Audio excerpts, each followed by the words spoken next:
election integrity, quote unquote, is a big thing for yourself and for the RNC. The Secretary of State down there, Brad Raffensperger, today said this about the issue of non-citizen voting. He said that they had the best technology over the last 2 years look into it and barely found anything. I want you to listen to Raffensperger. I'll get your reaction on the other side. It's easy to vote. We have photo ID for all forms of voting. I did a citizenship verification of our voter rolls nearly 2 years ago to verify that only American citizens were voting in our elections. The voters trust the process we have in Georgia. It's easy to vote. It's hard to cheat. All right, that was Raffensperger from The Hill Sunday, but today he said they only found 20 instances of non-citizen voters, non-citizens on the voting rolls out of 8 million voters in Georgia. Why are you pursuing this if the numbers are so small in that state?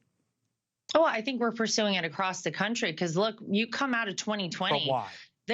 Well, because you need to make sure that Americans, no matter if they're casting a vote for Republicans, Democrats, or third-party candidates in this country, feel like their vote matters and their vote counts. And I think you have a lot of folks who, after 2020, had a lot of questions who really didn't get answers to those questions.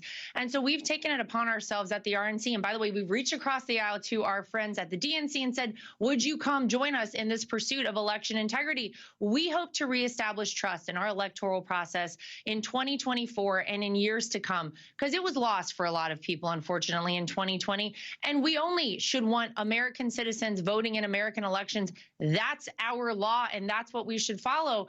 And I feel very good to hear that that you heard right there that there's only 20 instances, 20 too many for me. But nonetheless, you look around the country and other states. Though?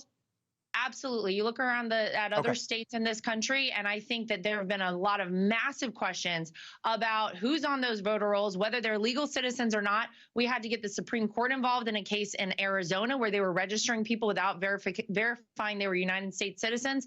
So listen, all we want is a free, fair, and transparent election. And we want every American, when they cast a vote this election and in future, to feel good about their vote.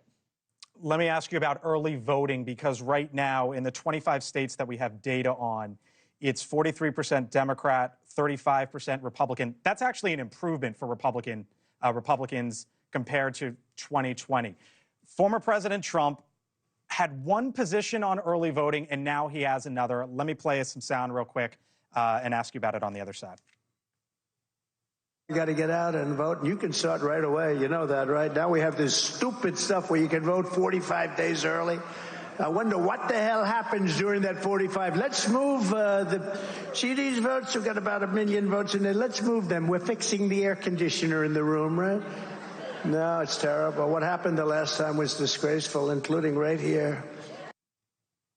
Now he's in favor of election voting. And if he hadn't given that message earlier, essentially, Lara, are you playing catch up with him changing his tone from it's not the best thing to now go out and do it?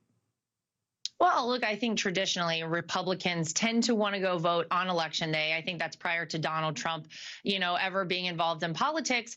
But I certainly think it's been really great to see that he is completely on board with not only early voting, but mail-in voting, and understands how important this is to making sure that he wins on election night. Because the reality is, if everybody waits until Election Day to go vote, anybody out there with kids knows, you got kids, maybe your job won't let you take enough time off. Those lines could be very long. You could have weather issues, whatever it is, life happens.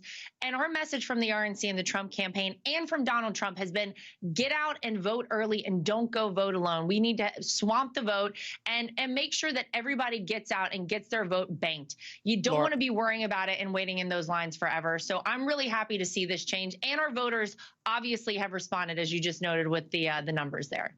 Thank you for watching, and make sure you go to joinnn.com to find NewsNation on your television provider. And don't forget to click the red subscribe button below to get more of NewsNation's fact-driven, unbiased coverage.